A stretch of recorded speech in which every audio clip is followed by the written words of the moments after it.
The message arrived on a Tuesday morning at exactly 9:47 a.m. Earth Standard Time, and it changed everything for humanity in ways nobody could have predicted at that moment. Commander Jake Morrison was drinking his third coffee of the day when every screen on the bridge of the Earth defense ship Valiant turned bright, white, and then displayed text in perfect English along with what appeared to be 300 other languages scrolling simultaneously across the bottom. The message was simple and terrifying in equal measure. It said that humanity must stop expanding into space immediately and must cease all reproduction within the next planetary rotation and must begin the process of peaceful extinction within 30 days. The Galactic Council had spoken, and they expected obedience, as they had received from every other species for the past 12,000 years. Jake put down his coffee cup very slowly and stared at the screen while his brain tried to process what he was reading. Chief Science Officer Linda Hayes stood up from her station so fast that her chair rolled backward and hit the wall behind her. Tactical Officer Ben Carter made a sound that was somewhere between a laugh and a choke. Navigator Chris Palmer just kept reading the message over and over, as if repetition would make it make more sense. Communication Officer Amy Foster was already trying to contact Earth Command, but every channel was flooded with the same message repeating in an endless loop. Engineer Melissa Grant came running onto the bridge from the engine room because apparently the message had appeared on every screen in the entire ship, including the ones in the bathroom, which seemed like overkill but was probably meant to ensure nobody missed it. The view screen shifted from text to an image of the alien fleet, and Jake felt his stomach drop because there were so many ships. 300 vessels hung in space just beyond Jupiter's orbit, and they were massive in a way that made human ships look like toys by comparison. Each one was at least twice the size of the Valiant, and they were arranged in a perfect geometric pattern that probably meant something tactical, but mostly just looked intimidating. The ships were dark and sleek and covered in what appeared to be weapon systems that humanity had no names for yet. The whole fleet just sat there in space like a threat that did not need to be spoken because the visual was enough to make the point clear. Linda finally found her voice, and it came out higher than normal when she said that according to the data streaming to her console, the alien fleet had enough firepower to destroy Earth's surface in under an hour. She was reading numbers and running calculations, but her hands were shaking as she worked. Ben asked the question that everyone was thinking, which was what exactly had humanity done to deserve extinction as a species? It seemed like a reasonable thing to wonder, given that humans had only achieved faster than light travel about 6 months ago and had been mostly focused on exploration and setting up mining operations in nearby systems. Sure, they had been enthusiastic about it and maybe had not asked permission first, but extinction seemed like a rather extreme response to mining some asteroids and playing music too loud. The alien representative appeared on the screen, and Jake had to resist the urge to take a step backward, even though it was just a hologram. The being called itself Zexthor, and it looked like someone had taken a crystal chandelier and given it sentience and a really bad attitude. Its voice sounded like glass breaking in slow motion, which was unpleasant to listen to, but probably sounded beautiful in whatever frequency range it naturally communicated in. Zexthor explained in precise and emotionless tones that humanity had committed 47 violations of galactic law since achieving spaceflight. The violations ranged from unauthorized resource extraction to broadcasting harmful noise into space to creating artificial intelligence without proper licensing to conducting genetic experiments that violated 3 different treaties that humanity had never heard of. Jake looked around at his crew and saw the same expression on every face, which was a mixture of confusion and growing anger. They had gone out into space full of hope and excitement about meeting other species and exploring new worlds, and apparently they had been breaking laws the whole time without knowing those laws existed. Amy pulled up the full list of violations on her screen and started reading through them out loud. Violation 17 was playing jazz music on open frequencies, which apparently caused psychological distress to a species called the Vrin. Violation 23 was mining an asteroid belt without filing proper claim forms with the Galactic Mining Authority, which humanity did not know existed. Violation 31 was establishing a colony on Mars without conducting the required environmental impact study that should have taken 50 years to complete. The list went on and got more ridiculous with each entry. Humanity had violated noise ordinances and traffic laws and cultural sensitivity guidelines and something called the accord of peaceful coexistence which apparently every spacefaring species was supposed to sign before leaving their home system. Except nobody had told humans about it, because the Galactic Council assumed that any species smart enough to build a faster-than-light drive would obviously know about 12,000-year-old treaties.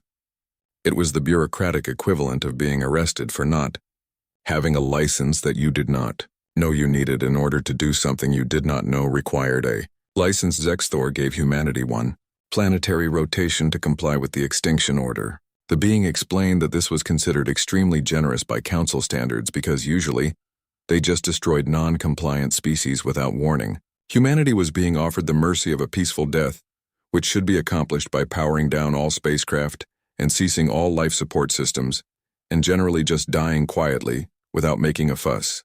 The crystal alien seemed to think it was being very reasonable and kind. Jake thought it was completely insane but kept that opinion to himself for the moment because insulting the representative of a fleet that could glass your planet seemed like poor strategy. Linda was pulling up everything humanity knew about the Galactic Council, which was not much. Apparently, there were over 400 member species and 10,000 inhabited worlds under council jurisdiction. They had maintained peace and order for 12 millennia through a combination of strict laws and overwhelming force. No species had ever refused a council directive. Not once, not ever. They had a perfect track record of obedience stretching back before human civilization had even invented writing, and now they were telling humanity to die and expecting immediate compliance.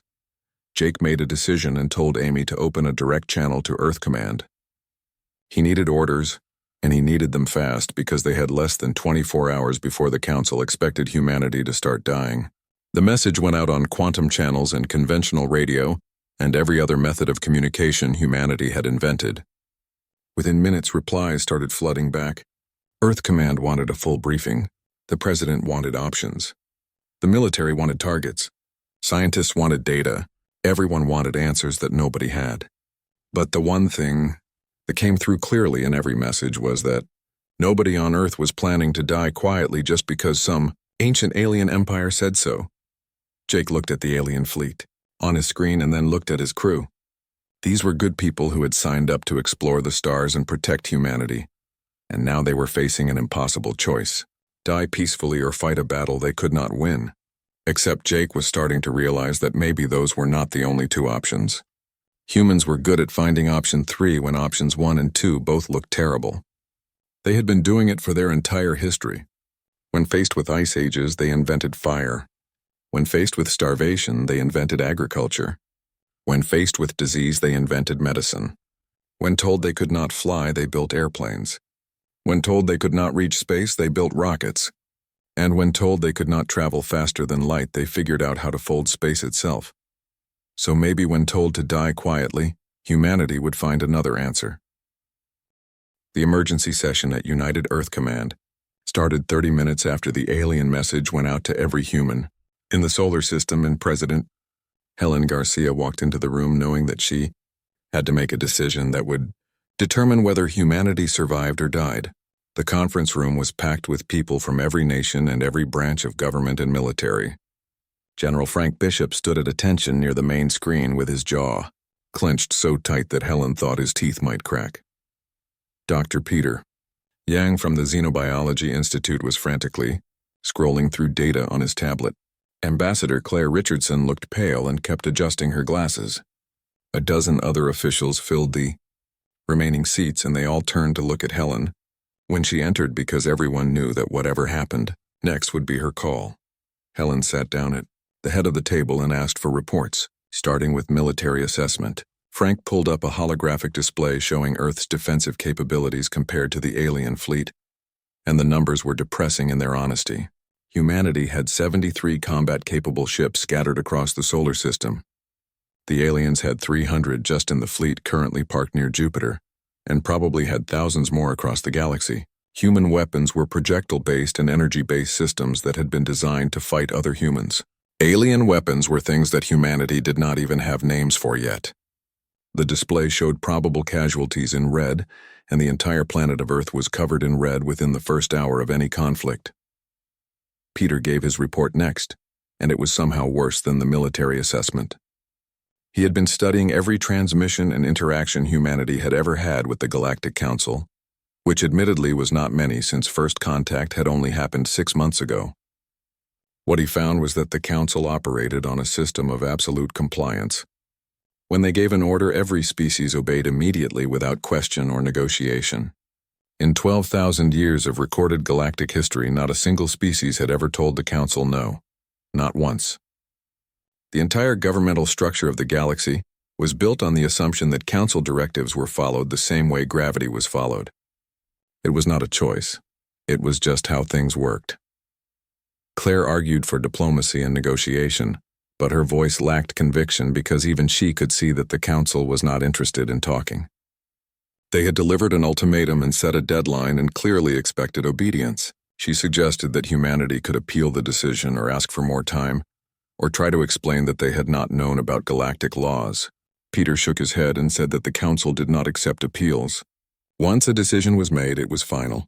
The only question was whether humanity would comply peacefully or be destroyed forcefully. Those were the only two outcomes that had ever occurred in Council history. Helen sat quietly and listened to everyone talk themselves in circles. They discussed evacuation plans and colony ships and spreading humanity far enough across space that the species might survive even if Earth died. They talked about fighting and taking as many aliens with them as possible. They debated surrender terms and whether the Council might show mercy if humanity begged hard enough.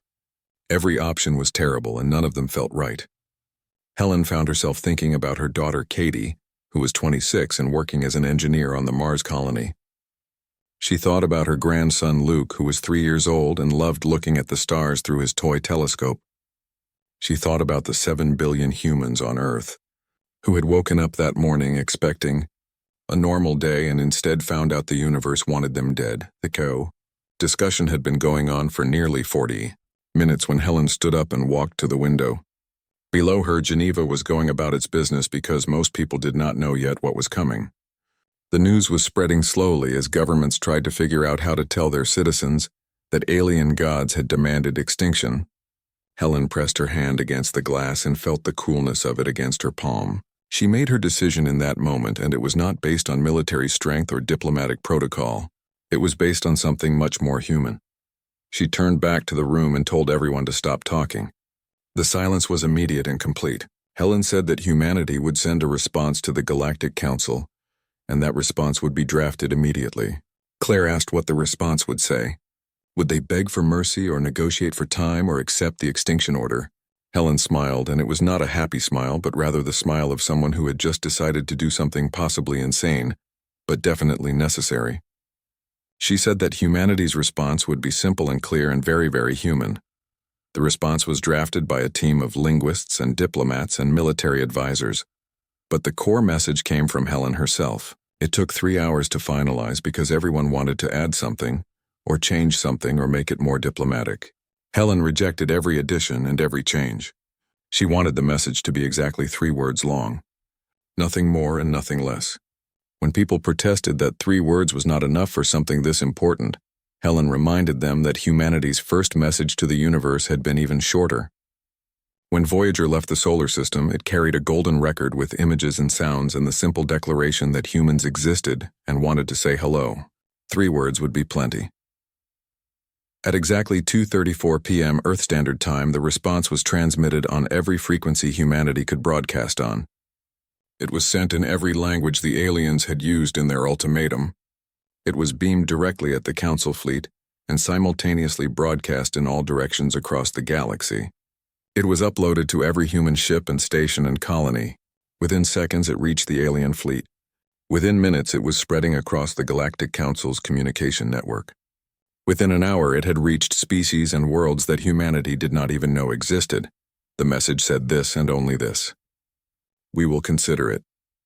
Jake Morrison was still on the bridge of the Valiant when the response came through, and when he read it, he started laughing so hard that he had to sit down. Linda rushed over, thinking that the stress had finally broken him, because commanders were not supposed to laugh when facing extinction. She grabbed the tablet from his hands to see what was so funny, and then she started laughing too. Ben looked over from tactical and asked what was happening.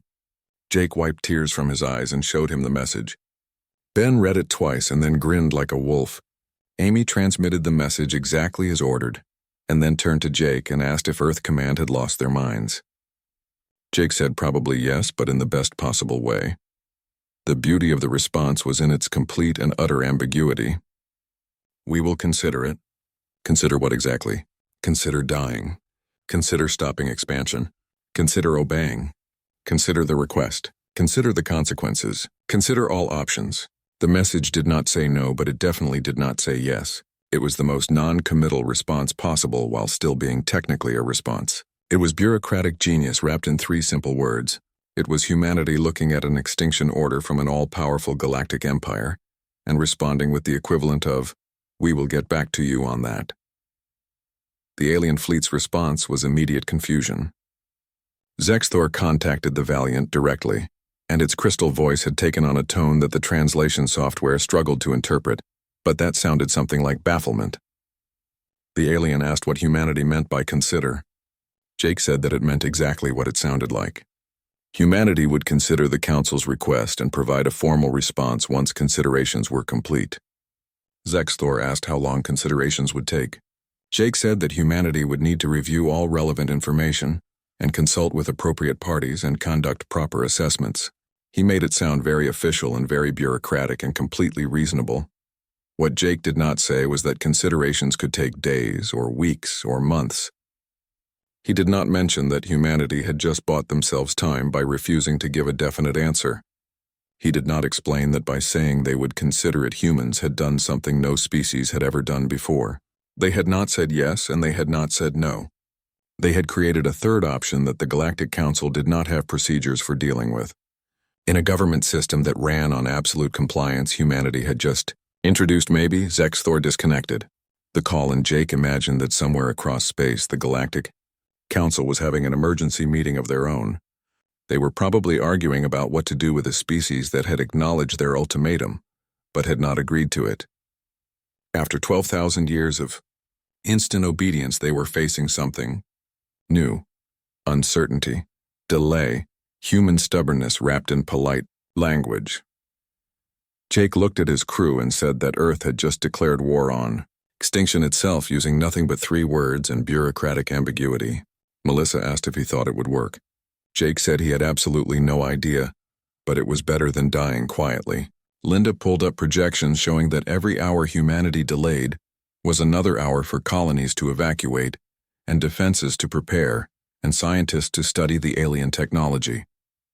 Every day of consideration was a day humanity stayed alive. The message spread across Earth within minutes, and the response was everything H. Zexthor stared at the human response for what in human terms would be called a very long time, and tried to understand what had just happened.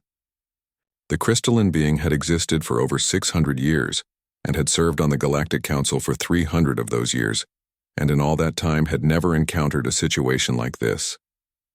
Around Zexthor, the other council representatives gathered in a virtual conference that spanned light years and connected hundreds of different species from across the galaxy. The confusion was universal and profound. High Arbiter Calmoon, who was a gaseous entity from the Andromeda sector, spoke first and asked if the humans had actually refused the extinction order. Zexthor made us sound like wind chimes in a storm and said that no, they had not refused. They had said they would consider it. The Vryn representative, who looked like a tall mantis made of living metal, clicked its mandibles in a pattern that indicated extreme agitation. It asked what consider meant in this context. Zexthor admitted that the translation was accurate, but the meaning was unclear. The humans had acknowledged the order and indicated they would think about it, but had not provided a timeline for their considerations or indicated what their final decision would be. The Kalathi delegate, who was a blob of sentient plasma, rippled in a way that suggested it was laughing, though whether it was amused or horrified was impossible to tell. It pointed out that in 12,000 years of council history, no species had ever responded to an extinction order with, maybe Calmoon asked if perhaps the humans did not understand the seriousness of the situation. Zexthor said that based on all available data, the humans understood perfectly well that they were facing annihilation. They had run calculations on the Council fleet's capabilities and knew they could not win a military confrontation. They had reviewed galactic law and knew they had no legal grounds for appeal. They understood everything, and had responded anyway with a request for time to consider. The council chamber fell into what could only be described as stunned silence as beings who had governed the galaxy for millennia tried to process the concept of someone not immediately obeying them. Meanwhile, aboard the valiant humanity was engaged in what Jake Morrison liked to call aggressive bureaucracy. Amy was compiling a list of questions that needed answers before humanity could properly consider the extinction order. The list was now 47 pages long and growing. Linda was drafting formal requests for clarification on various points of galactic law. Ben was creating detailed analyses of each violation humanity had supposedly committed. Chris was mapping out every possible legal argument and loophole. Melissa was making coffee because someone had to keep everyone functional, and coffee was humanity's second greatest invention after stubbornness. Jake reviewed the latest document from Earth's legal team and had to admire their creativity. They were requesting a formal hearing to review the charges against humanity. They were demanding to see the evidence for each violation. They were asking for copies of all relevant treaties and laws with proper translations verified by independent linguists. They were questioning the Council's jurisdiction over species that had never agreed to join the Council. Every request was perfectly reasonable and completely legitimate, and together they formed a mountain of paperwork that would take months to process. Properly, the first formal request went out 6 hours after humanity's initial response. It was labeled Form HX47, which Jake had made up on the spot, but which sounded very official. The form requested an extension of the deadline due to incomplete information. It asked the Council to specify exactly which humans should stop existing, and in what order. It requested detailed instructions on approved extinction methods. It asked if there were any exceptions for children or pregnant women or people with medical conditions. It wanted to know if humanity could submit a counter-proposal or negotiate alternative penalties. The form was 12 pages long and required signatures from multiple council representatives. Zexthor received the form and spent an hour trying to understand it. The concept of requesting an extension on an extinction deadline was so foreign that the crystalline being had to consult with xenopsychology experts who specialized in studying bizarre behavior. The expert said that humans appeared to operate on a system of rules and procedures that they applied even in situations where rules seemed irrelevant. It was possible that humans genuinely believed they could negotiate their way out of extinction through proper paperwork.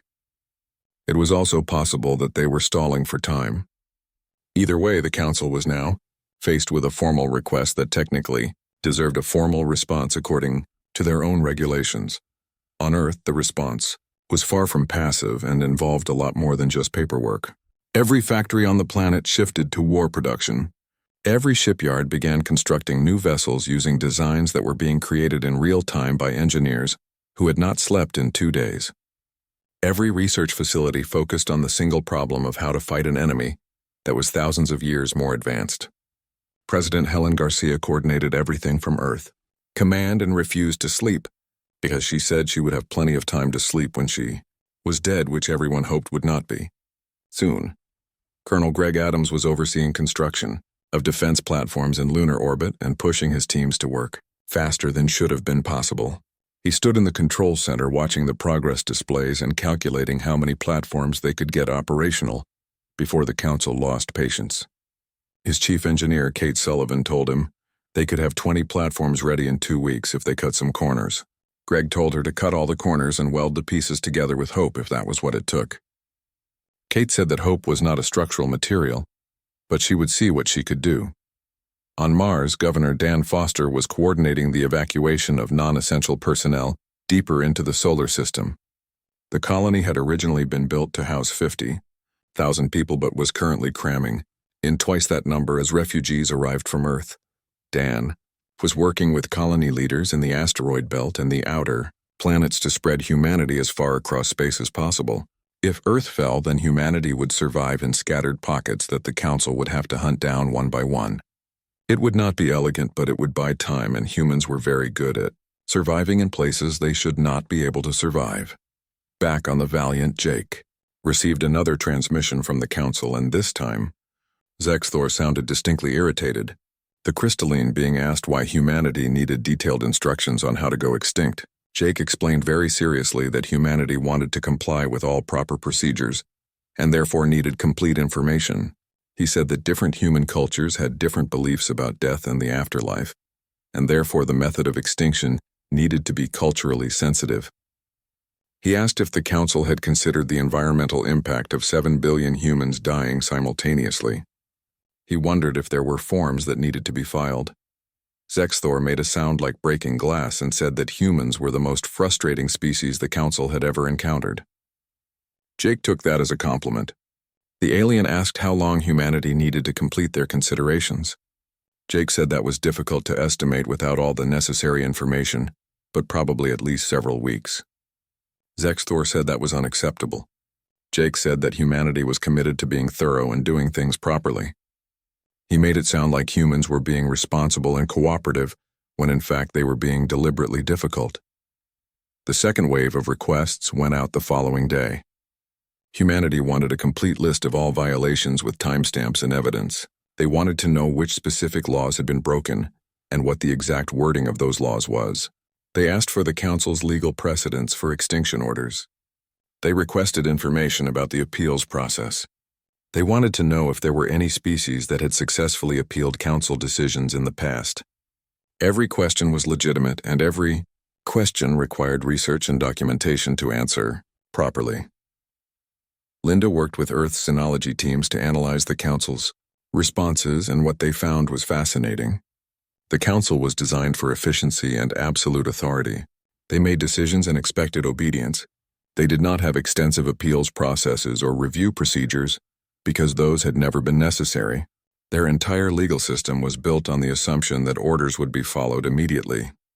Humanity was exposing weaknesses in that system simply by asking questions that should have been asked centuries ago but never were.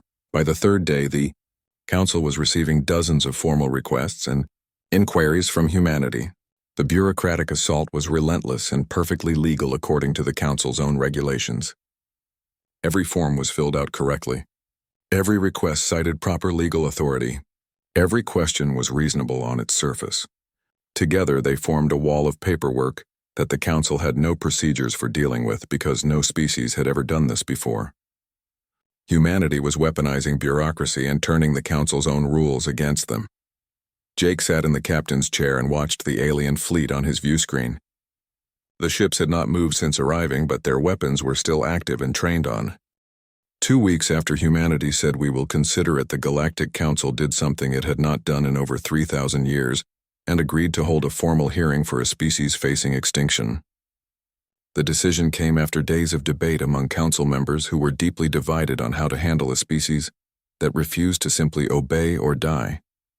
Some argued for immediate military action to teach humanity about the consequences of defiance. Others pointed out that humanity had not actually defied anything yet, because they were still considering their response. A third group suggested that perhaps the Council should examine why humanity had never been properly informed about galactic law before being punished for violating it. The debate grew so heated that several species stopped speaking to each other entirely, which was unusual for a governing body that prided itself on unity and order.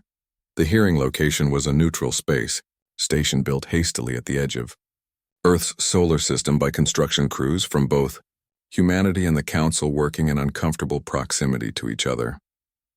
The station was a strange hybrid of human and alien architecture that satisfied nobody but was functional enough for its purpose.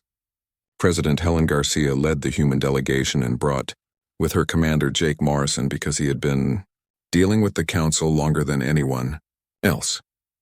Dr. Peter Yang came along to provide scientific and cultural expertise. The final member of the team was a young lawyer named Tony Webb, who was 28 years old and looked even younger, but had made his reputation defending impossible cases in international courts. Helen had chosen him specifically because he had once argued that a corporation could not be sued for actions on Mars because no Earth court had jurisdiction over another planet, and he had won. The human delegation arrived on the station accompanied by 50 Marines in full combat armor who were there primarily to make humans feel better, but also to send a message that humanity was not coming to beg. The Marines stood at attention in the docking bay, while Helen and her team proceeded to the conference chamber. The chamber itself was enormous and designed to accommodate species of wildly different sizes and environmental requirements. One section was filled with water for aquatic species. Another was superheated for beings that lived in volcanic conditions. A third area was in complete vacuum for species that did not breathe. The human section was mercifully normal with regular atmosphere and gravity, and chairs that were actually designed for sitting. Across from the human delegation, the Galactic Council had assembled in force. Zexthor was there representing the crystalline species and looking like an irritated chandelier. High Arbiter Calmoon floated in a containment field as a cloud of glowing gas. The Vryn delegate perched on a platform designed for its insectoid body. Dozens of other representatives filled the chamber in forms ranging from almost humanoid to completely incomprehensible. The sheer variety of alien life was stunning, and under other circumstances Helen would have been fascinated. Right now she was mostly concerned with making sure none of them decided humanity needed to die. Zexthor called the tribunal to order, and its voice echoed through the chamber in a dozen different frequencies, so all species could hear. It announced that the tribunal would address the matter of humanity's violations and determine the appropriate response. Tony stood up before Zexthor could continue, and his voice was clear and confident despite the fact that he was addressing beings that had ruled the galaxy since before his species invented agriculture. He said that before proceedings began, he needed to enter a formal objection to the legitimacy of the entire tribunal. The chamber fell silent, in a way that suggested every being present had just experienced the equivalent of a record scratch. Calmoon asked on what grounds humanity contested the proceedings. Tony pulled out a tablet and began reading from it, with the calm precision of someone who had spent 2 weeks preparing for this exact moment.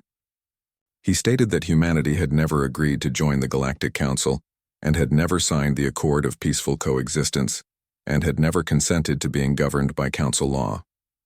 He argued that you cannot violate rules you never agreed to follow in the first place. It was basic legal principle that laws required consent of the governed. The Vryn delegate made clicking sounds that the translation software rendered as outraged disbelief. It said that the accord applied to all spacefaring species automatically. Tony asked who had decided that. The Vryn said the council had decided it 12,000 years ago.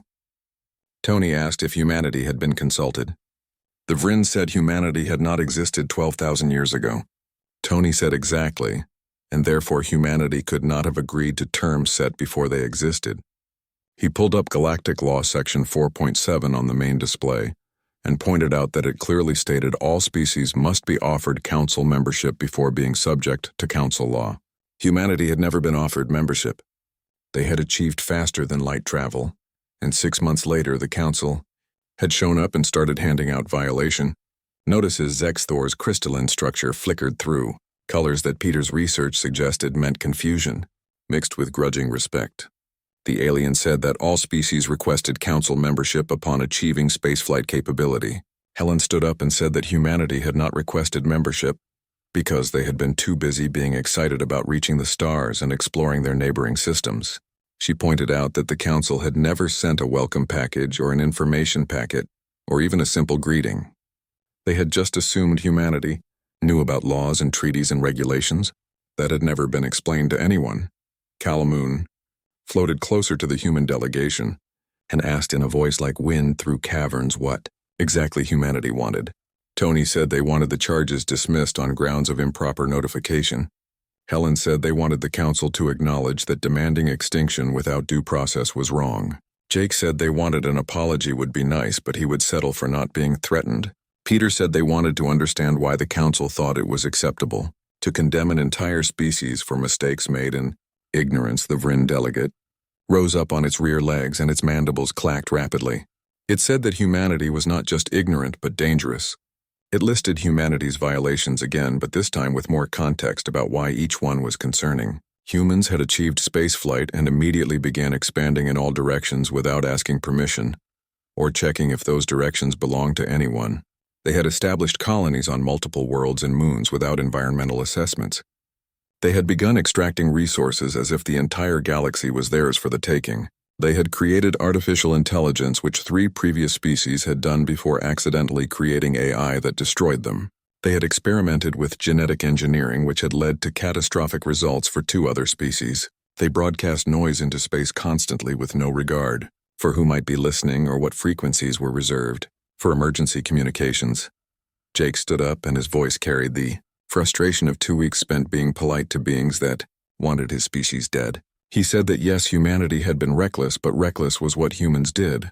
They had split atoms before understanding radiation. They had gone to the moon using computers less powerful than a modern phone. They had survived world wars and pandemics and climate change and the invention of social media. Being reckless and surviving anyway was practically the human species motto. He pointed out that every mistake the Vryn had listed was something humanity had done to themselves or in empty space. They had not attacked anyone or invaded any inhabited worlds or deliberately caused harm. Helen took over, and her voice was steady and firm. She said that the Council had ruled the galaxy for 12,000 years by building a system based on order and predictability and control. Every species knew its place and followed the rules, and nothing unexpected ever happened. And then humanity showed up playing jazz and mining asteroids and generally being chaotic, and instead of trying to teach or guide or even just communicate, the Council had jumped straight to demanding extinction. She looked directly at Zexthor and asked if the real problem was not that humanity was dangerous, but that humanity was unpredictable. The silence that followed was profound and uncomfortable. Peter added that in his research on galactic history, he had found something interesting. The Council had not always been so rigid. In their early years, they had welcomed new species and helped them integrate. But over thousands of years, they had become increasingly focused on maintaining order above all else. They had stopped growing and started enforcing. They had built a perfect system that could not tolerate anything imperfect. Humanity was not evil or malicious. They were just messy and creative and unwilling to fit into predetermined boxes. Zexthor made sounds like ice cracking and asked what humanity proposed as an alternative to extinction.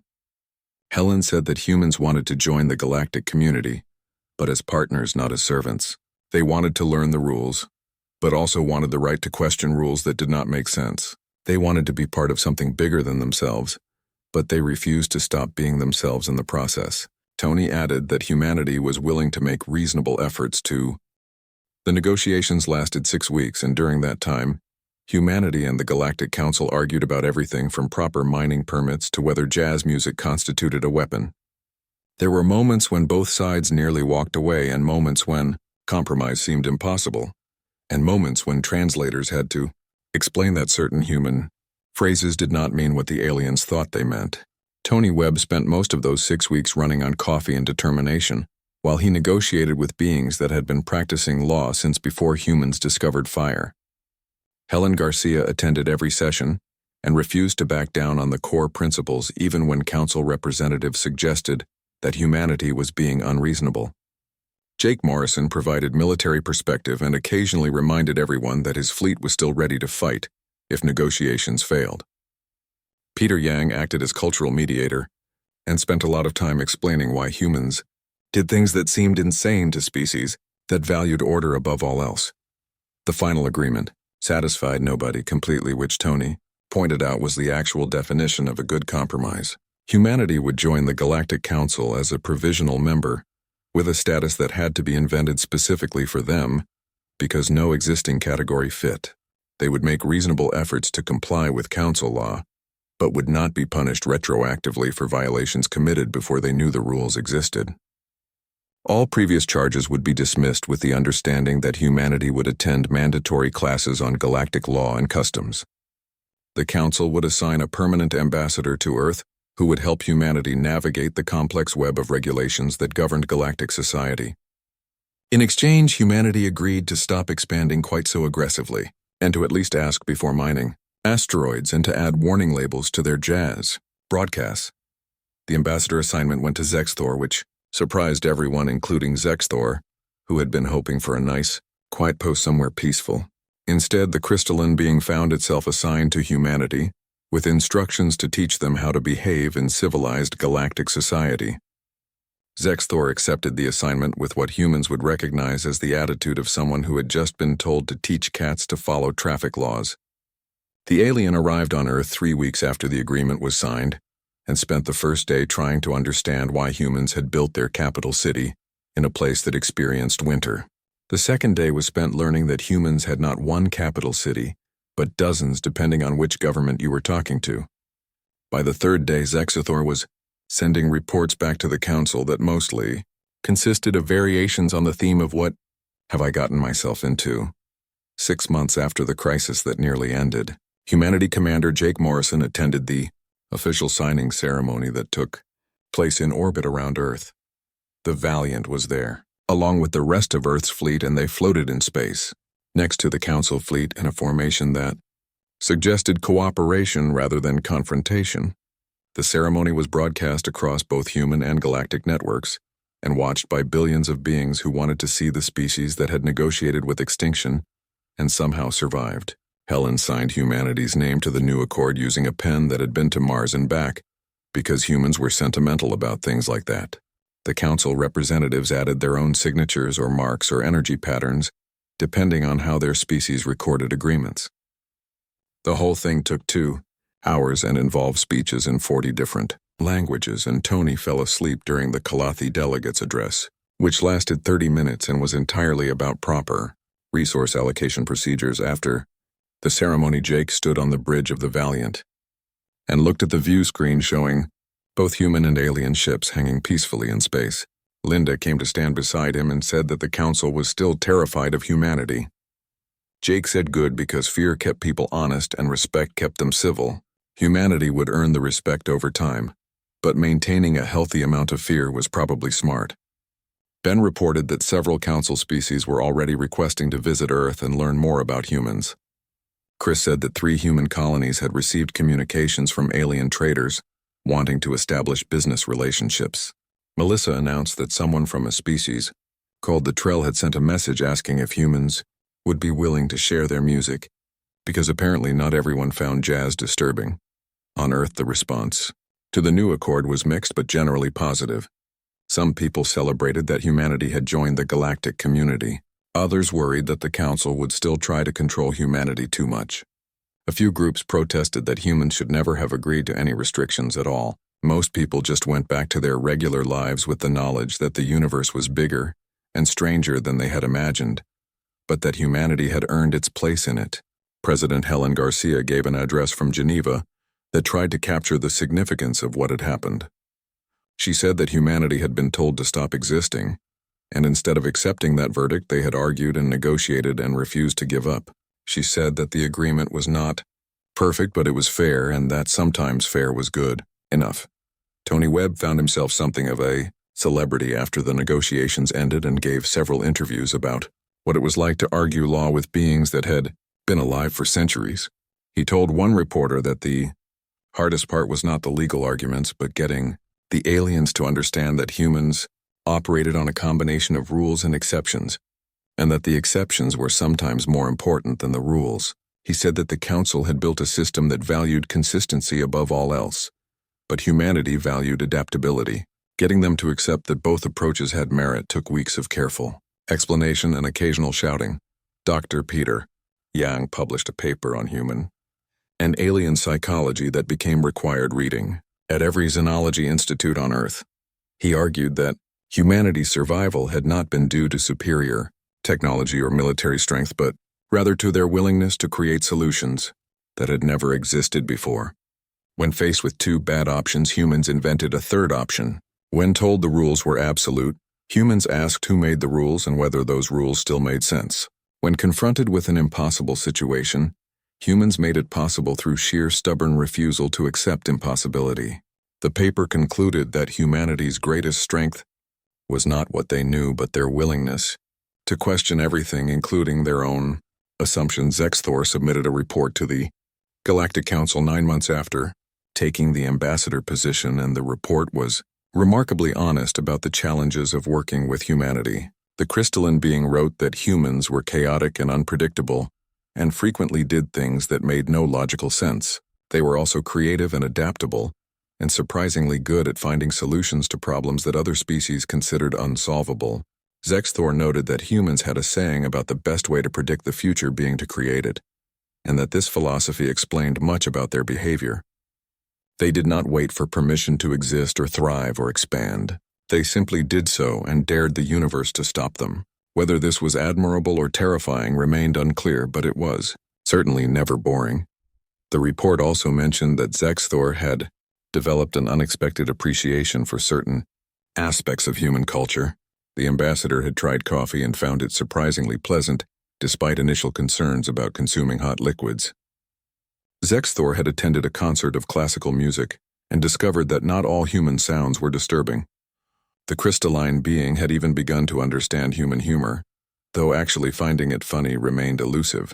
The report concluded with a note that humanity was making genuine efforts to comply with galactic law, and that most violations now were due to misunderstanding rather than deliberate defiance. Zexthor recommended that humanity's provisional status be reviewed in 5 years with consideration for full council membership if progress continued. Jake received a message from Zexthor one quiet evening, while the Valiant was docked at the lunar station for maintenance. The message was brief and said that the Council had formally acknowledged humanity as a legitimate spacefaring civilization. It also said that Zexthor had recommended humans for several joint exploration projects with other species. The ambassador added that humanity was still considered somewhat dangerous, but in a way that was potentially useful rather than purely threatening. Jake sent back a reply thanking Zexthor and saying that he looked forward to continued cooperation. He also attached a file containing 3 hours of jazz music with a note saying that the ambassador should give it another try. On Mars, Governor Dan Foster watched the sunset through the dome of the main colony and thought about how much had changed in less than a year. Humanity had gone from facing extinction to becoming part of a galactic civilization. They had colonies spreading across the solar system, and now had the opportunity to spread even further. There would be challenges ahead and conflicts with species that did not understand humans, and moments when the Council questioned whether accepting humanity had been a mistake. But humans had proven they could survive challenges and navigate conflicts and make people reconsider their mistakes.